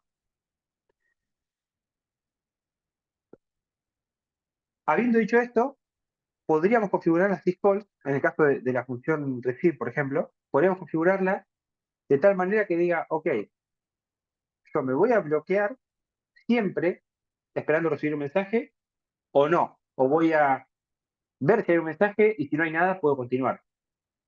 Porque por defecto, la función receive, si uno llega ejecutando el código del proceso al inicio de la función receive, al ser una syscall, el programa se va a bloquear. Va a pasar de estado ready, de estado running a bloqueado, porque va a estar esperando justamente la llegada de algún tipo de mensaje a través del socket. Como no hay mensaje, se queda ahí. Entonces nosotros podríamos, para algunas syscalls, configurarlas de tal manera que no sean bloqueantes. Y esa es la diferencia que hay entre las dos columnas. Bloqueantes que se van a quedar esperando que se realice la operación. Y no bloqueantes que podría posponerla, en realidad ignorarla momentáneamente, y después el desarrollador tiene que hacerse cargo de qué va a pasar en el futuro. Habiendo dicho esto, vamos por cada uno de los casos. Si tengo una operación de una syscall que se puede realizar inmediatamente, y la función ya esté bloqueando o no bloqueante, se va a realizar la operación, porque no va a requerir tiempo. Entonces, la operación se ejecuta y el programa va a seguir ejecutando. Si la operación va a tardar mucho tiempo porque necesitamos de nuevo la asistencia, por ejemplo, de un dispositivo de entrada-salida, y la syscall está configurada o es bloqueante por defecto, se va a bloquear el proceso entero. O sea que en la primera fila no hay un bloqueo del proceso. El proceso no cambia de estado de running a bloqueado. El proceso llama a la syscall, por ejemplo, podría ser, no sé, creo que pedir la hora al sistema no es bloqueante. O mejor dicho, se realiza inmediatamente. Te devuelve la hora, el momento en el que estás, y seguís ejecutando. En cambio, cuando vas a escribir un archivo o vas a enviar algo por la red, la operación puede tardar mucho, no sabemos cuán grande es el archivo o qué tanta información se envía por la red y qué tan rápido es Internet y demás. Entonces, el proceso en una operación bloqueante va a quedar bloqueado. Se va a cambiar el estado bloqueado y el sistema operativo va a esperar que termine esa operación para volver a cambiar el PCB del proceso y pasarlo a red nuevamente, una vez que la operación finalice. Si la operación va a tardar mucho tiempo y pudimos configurar alguna de las syscalls para que sean no bloqueantes, va a pasar lo siguiente. El proceso va a llegar a la línea de la syscall que está configurada como no bloqueante. Por ejemplo, como les decía recién, el receive de un socket puede ser configurado de ambas maneras. Entraría en el primer cuadro, desde el medio acá, si estuviese configurado como bloqueante.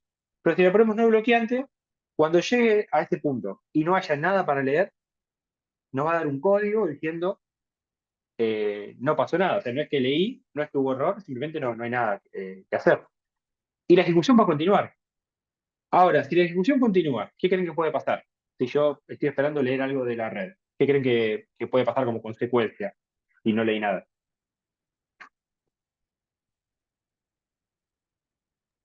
Un error. Podría ser el error. En realidad, el error no está en la lectura en sí, sino en qué vas a hacer después de eso. Porque si vos estás esperando recibir algo por la red, se supone que lo estás esperando para hacer algo después. Y ese error que mencionaste puede ocurrir porque no tenés la información disponible. Claro. En cambio, si recibiste la información, podés, no sé, hacer un parsing de la información, leer lo que te importa y seguir adelante. Entonces, cuando uno configura una syscall como no bloqueante y la operación no devuelve OK, porque en ese momento no había nada, y no devuelve error, porque tampoco es que falló, sino que de ella reintentar, tu código tiene que estar preparado para continuar la ejecución sin problemas y tener una lógica para hacer un reintento más adelante. Que por eso vemos acá en el estado de la no bloqueante el reintentar.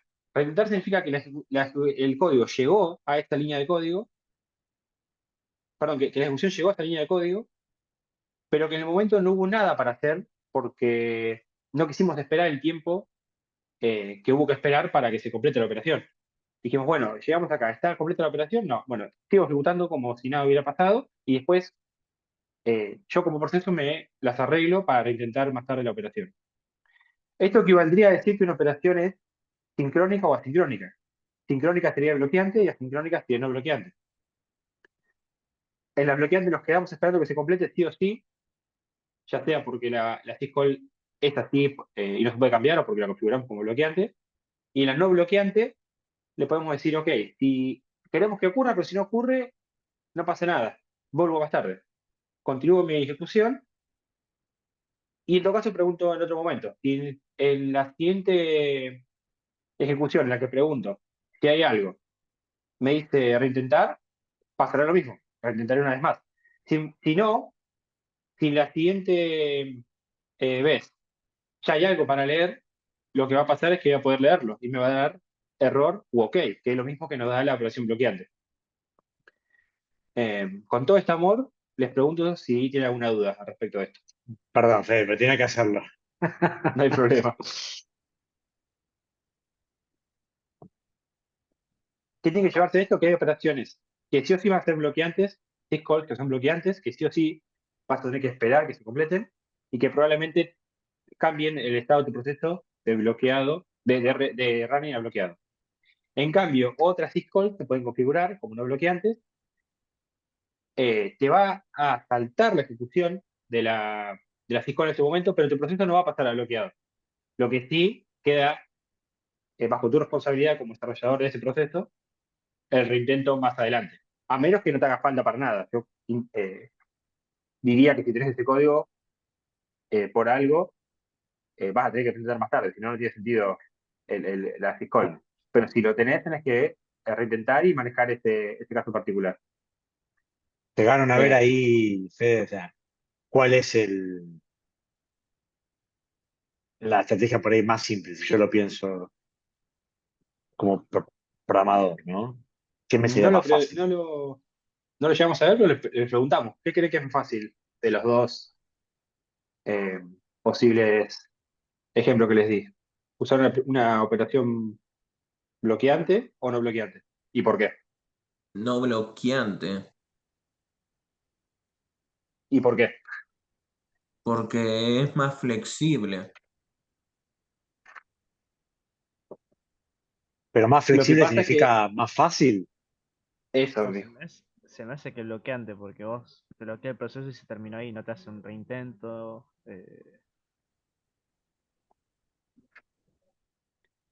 Lo importante es que uno no tiene que enfocarse, en el caso de la no bloqueante, en manejar qué pasa en la línea siguiente después de que se ejecuta la syscall. Si yo tengo la syscall para recibir un mensaje por la red y no hay nada, me dice reintentar, el program counter va a aumentar y va a seguir. Y el código va a seguir a partir de ahí. Yo tengo que agregar lógica extra en la siguiente línea que me diga, bueno, si recibí algo, tengo que hacer esto con esta información.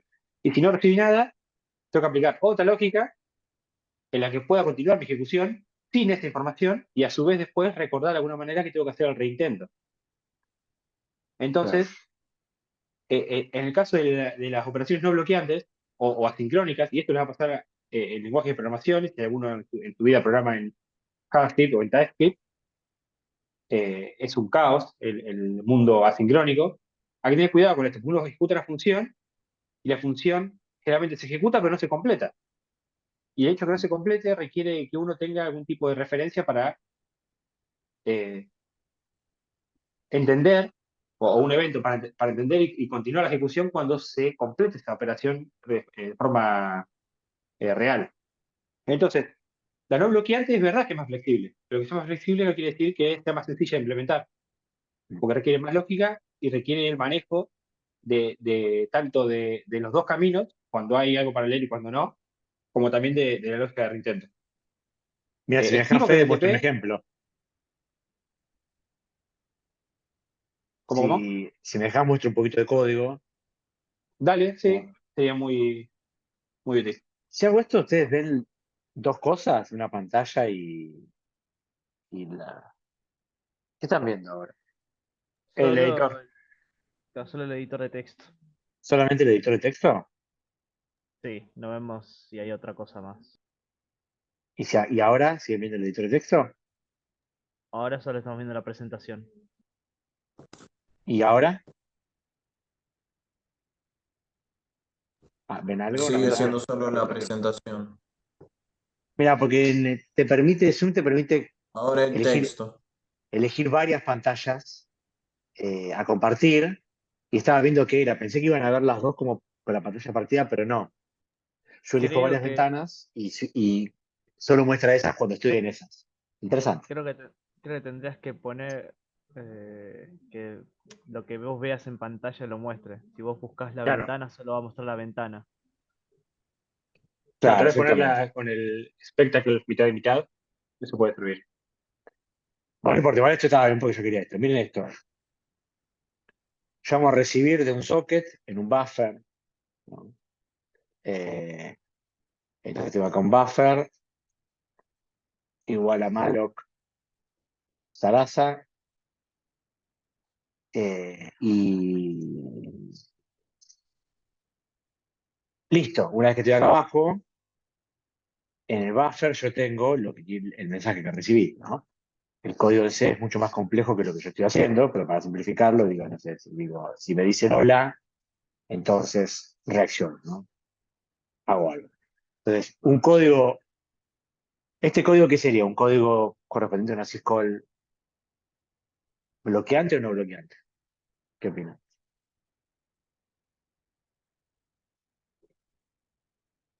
No lo que ande. No lo que ande, porque si cometes un error sigue de largo. No veo mucho. Pero yo acá estoy poniendo un if, ¿qué espero acá? En esta línea, Ah, en bueno, línea 4. que haya un hola. Lo puse. Pero más importante que eso, que haya llegado un mensaje,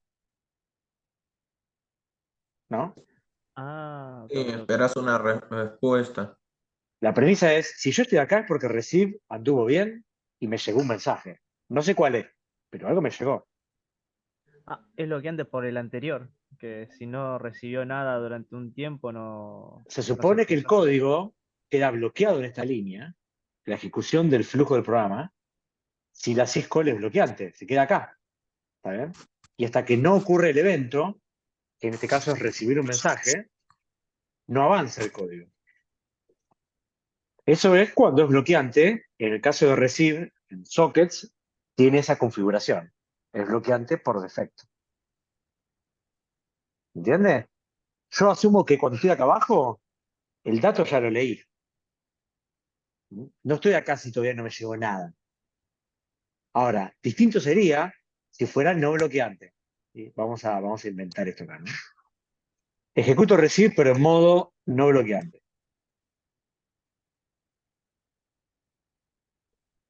¿Está bien? Vamos a dejar acá S y vamos a poner acá F, B. Entonces ahora, si receive va a ejecutar en modo no bloqueante, acá tengo un problema, porque podría llegar a ser que receive retorne, pero no haya cumplido su propósito porque pasó demasiado tiempo y no se podía bloquear la función. ¿Se acuerdan el slide que mostraba Fede? Si es no bloqueante, un posible valor de retorno es, che, mira, tenés que reintentar la operación porque no hice nada. Que no significa error. ¿Está bien? Entonces, ¿qué tengo que hacer acá? Tengo que ver acá qué pasó. Y acá pregunto, ¿qué pasó?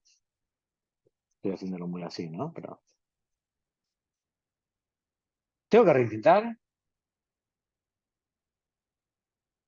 Si la respuesta es no, vamos al else, ¿no? Acá viene el código que nosotros queríamos poner. ¿Sí? ¿Estamos de acuerdo? Pero si estoy acá, ¿qué tengo que hacer?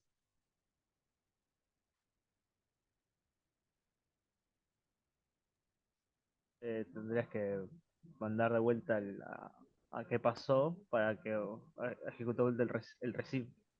Exacto, hagámoslo, ignoremos un poco la mejor práctica de programación. Tengo que llamar de vuelta a receive, porque no se leyó nada.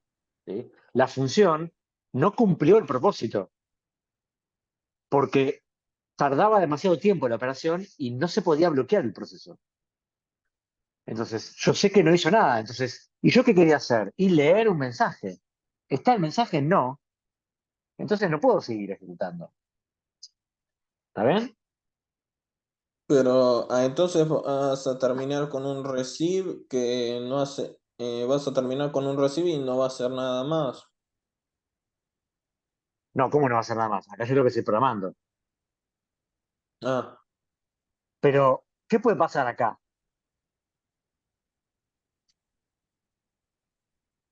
que te vuelva a pasar lo mismo. Exacto. Entonces acá tengo que preguntar de vuelta. ¿Esto se puede programar mejor? Sí, se puede programar mejor. Pero ¿qué quiero mostrar con esto? ¿Se ve cómo el código se va complejizando en una estrategia no bloqueante? ¿Se ve? Sí. Ya no es tan fácil, tan lindo. Ahora tengo que manejar un estado, tengo que reintentar de alguna manera. ¿Qué hago si no está listo el mensaje? ¿Puedo hacer otra cosa? Hay una complejidad que se agrega. ¿Eh? Bueno, eso quería un poco mostrar como para complementar lo que estaba diciendo Fede. No sé si te Bien. quedaba algo, Fede, acá. Tengo si quieres No, no, terminar. si es por esto ya está. Bueno, bárbaro. Eh, Cuando ustedes usen operaciones en Linux, en C y también en Go, van a encontrarse con syscall que son bloqueantes. La gran mayoría lo son por defecto. Entonces, habilitan una programación un poquito más lineal, ¿no? Más sencilla, digamos, ¿no? Donde eh, uno dice, bueno, si la función recibe avanzó, pueden pasar dos cosas. Eh, Me llegó un mensaje o ocurrió un error fatal. Pero no va a pasar que me diga no hice nada, tenés que reintentar cuando estoy en modo no bloqueante. La buena práctica para todo, para C, para Go, en realidad es esta, ¿no? Yo lo muestro el ejemplo. La buena práctica es las funciones devuelven un resultado, ¿no? Si esto es un error, en realidad uno debería, no sé, al menos esto, ¿no? Para empezar y tal vez finalizar el programa, no sé. Y si estuvo todo bien y no hubo error, entonces, sí, trabajar con el resultado, que ya sé que es un mensaje, ¿no? Bueno, ¿qué nos queda acá?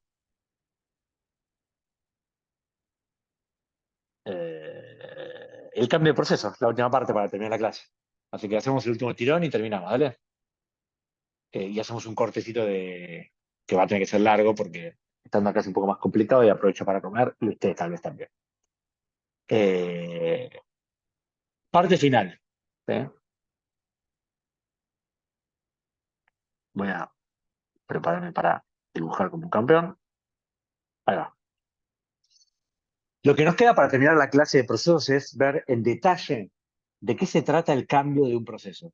En inglés, process switch. ¿Sí? Que es ese estadio que habíamos visto por arriba, acá. ¿Se acuerdan? Cuando vimos esto, y yo les dije, bueno, acá hay un cambio de modo, acá hay otro cambio de modo. Les hablé de que cuando se producía esto, por ejemplo, acá se restauraba el contexto de ejecución del proceso, trayendo del PCB el valor de los registros y llevándolos al procesador, ¿se acuerdan? Bueno, ahora vamos a ver en detalle eso mismo, ¿sí? Ese cambio de proceso que involucra también al sistema operativo, obviamente. ¿Bien? Prestad atención, Juntamos un par de conceptos, con esto cerramos esta parte. ¿Cuándo ocurre un cambio de proceso? En cualquier oportunidad en la que el sistema operativo recupera el control, básicamente interrupciones o llamadas al sistema. Si ocurre una interrupción, el sistema operativo recupera el control porque, por definición, el sistema operativo atiende las interrupciones. Si ocurre una syscall, nada, estoy llamando al sistema operativo, por lo tanto empieza a ejecutar el sistema operativo y más allá de que el amigo va a intentar resolver o satisfacer la petición que le hace el proceso, el sistema operativo va a aprovechar para tomar otras decisiones en ese momento.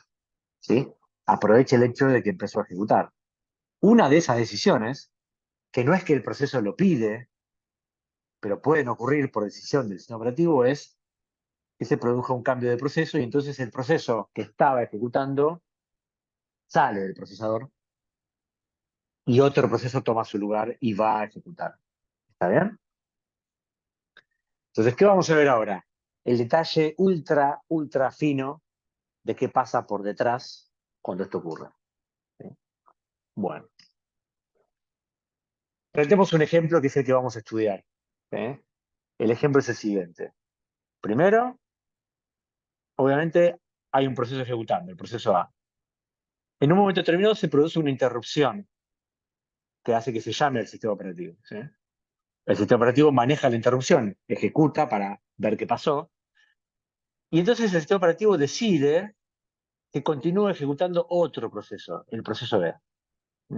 Este es el ejemplo que vamos a estudiar, que implica entonces un process switch. ¿Bien? Bien, entonces, paso por paso, acá vamos a la profundidad. Lo que ya conocemos, ¿sí? La CPU, ¿eh? La memoria, código por acá, ¿sí? Modo de ejecución, modo usuario. ¿Eh? Entonces, fíjense, estamos en un momento determinado, los registros tienen valores, miren el valor program counter, dice 5. Eso significa que en la posición 5 de memoria está la próxima instrucción que este proceso iba a ejecutar. ¿Ok? El código de la instrucción es el 25, no nos importa, pero pertenece al proceso A. ¿Sí? En este momento se produce una interrupción. ¿Sí? Entonces, ¿qué hace el hardware? Paso 2. Decide, qué lindo hacerlo así con esta presentación hecha por Franco, copiarse el contexto de ejecución de ese proceso que en ese momento está en la CPU. ¿Sí? Entonces, ¿qué pasa? Y acá vamos a profundizar en una doble cuestión.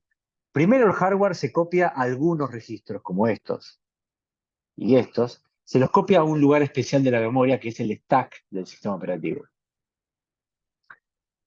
Este es muy importante. Acá están los flags. ¿Sí? Eso lo hace el hardware, automáticamente. El sistema operativo ni interviene acá. Pero claramente nos faltan otros registros que hay que copiar. Entonces, el siguiente paso, el hardware dice, bueno, ahora me toca llamar al sistema operativo. Yo hardware, llamo al sistema operativo para que realmente atienda la interrupción. Y en ese llamado del sistema operativo, antes de eso, el hardware hace algo que es indispensable, producir un cambio de modo de ejecución. ¿Sí? Pasamos de estar de modo kernel a modo usuario. Entonces, nótese esto. Acá está el código del sistema operativo en esta dirección de memoria. Por eso es que ahora el program counter dice, se carga con el número 3. Entonces, bueno, ahora en el siguiente paso, en modo kernel, empieza a ejecutar el sistema operativo y el chamaco lo que hace es copiarse el resto de los registros de la CPU que le correspondían al proceso, copiárselos también a este stack, esta pila que es especial del sistema operativo, no es la pila del proceso, sino que es una del sistema, un lugar temporal para guardar información como un campeón. Hasta acá, más o menos bien. Este es el paso 4, lo hace el sistema operativo. Entonces ahora el sistema operativo dice, bueno, ¿y ahora qué onda? Si este proceso se interrumpió y corresponde que ejecute otro, yo, el sistema operativo, voy a decidir quién. Entonces se mira la lista de procesos listos para ejecutar y se elige uno. Vamos a suponer en este caso que eligió el proceso B. Qué fácil que se explicar esto con estos dibujos, por favor, lo que yo sufría. Eh,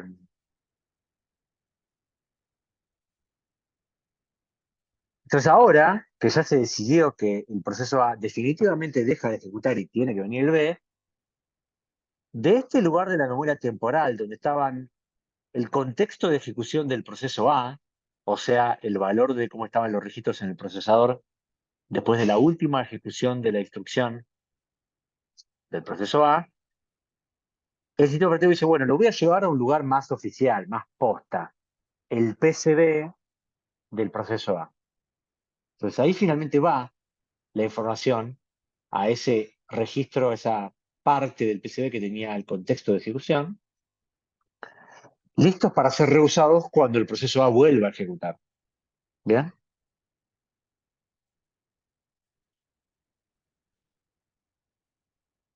Un paso más.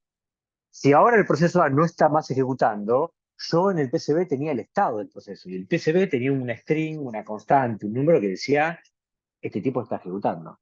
Bueno, ya no es más así. Entonces, para mantener la coherencia, hay que utilizar el estado de ese proceso, ¿sí? Ahora está listo para ejecutar, ya no está más ejecutando.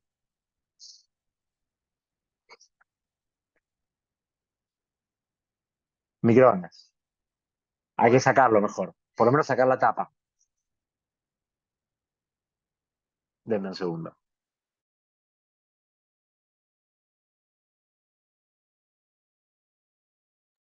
Volvimos. Eh,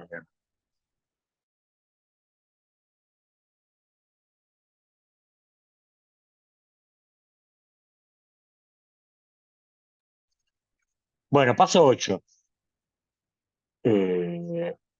Le toca al sistema operativo decir, bueno, este proceso A que ya lo marqué como ready, porque deja de ejecutar y tengo su contexto de ejecución en el PCB que me dice lo que estaba haciendo, lo meto en la lista de los procesos listos. Lo meto acá. Pero vamos a suponer que lo ponemos al final. Acá están todos los procesos que están listos para ejecutar, ¿sí? Y el primero era B, el que yo estoy por mandar a ejecutar ahora sí. ¿Sí?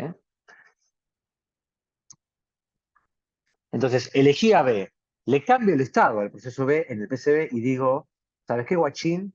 Ahora estás ejecutando. Entonces pregunta, una vez que cambio el valor de este atributo en el PCB del proceso B, ¿significa que el proceso B realmente está ejecutando en ese momento?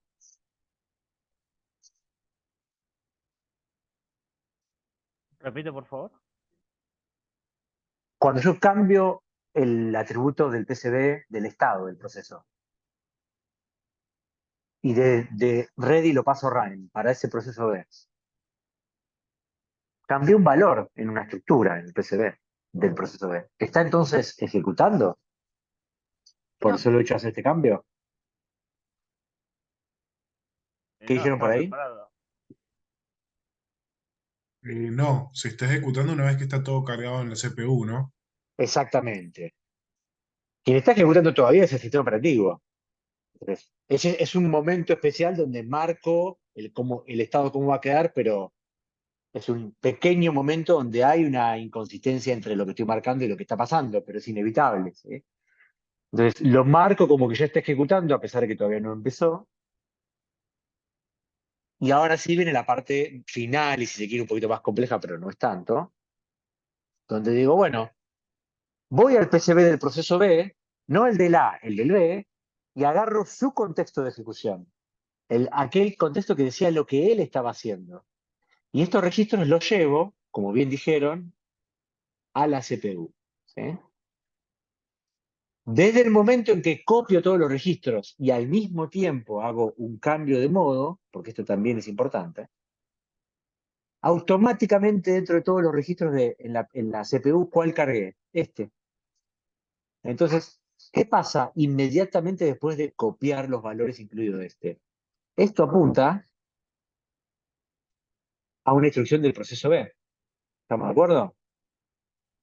¿Y cómo era la CPU? Era como un caballo que va para adelante, no le importa lo que tiene que hacer. Entonces automáticamente arranca continuando con estas instrucciones como si fuera lo normal.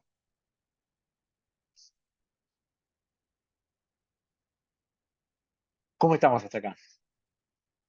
¿Se entendió? Yo sé que es un poco denso, pero los dibujos creo que ayudan. ¿Qué opinan? Ah, hay un corazoncito. Hay otros símbolos también, hay una estrella y alguna más. Eh, ¿Qué es esto, por ejemplo? A ver. ¿Qué es un Smart Teller? Vamos a hacer. Ah, ¿qué pasa si ya digo pongo un H? Ah, mira, está buenísimo. Esto está buenísimo, ¿no? ¿Qué opinan, muchachos? Te sala mucho las papas para Sí, escribir. sí, sí. Hago un círculo. Bah, no me lo arreglo mucho, que digamos. Igual me parece que no tenés texto para agregar. Ah, igual lo había visto. Eh, Este es más divertido. Esa es más Mucho más divertida, divertido. ¿no? ¿Qué pasa si esto no va a funcionar? Te van. Le estás pidiendo un montón. Bueno, me lo hice un poco más suavizado, eh. Bueno, con esto cerramos, si no hay consultas, la clase oficial de procesos que terminó ahora en lugar de la clase pasada. Así que vamos a hacer un corte. Primero voy a dejar de grabar, ¿sí?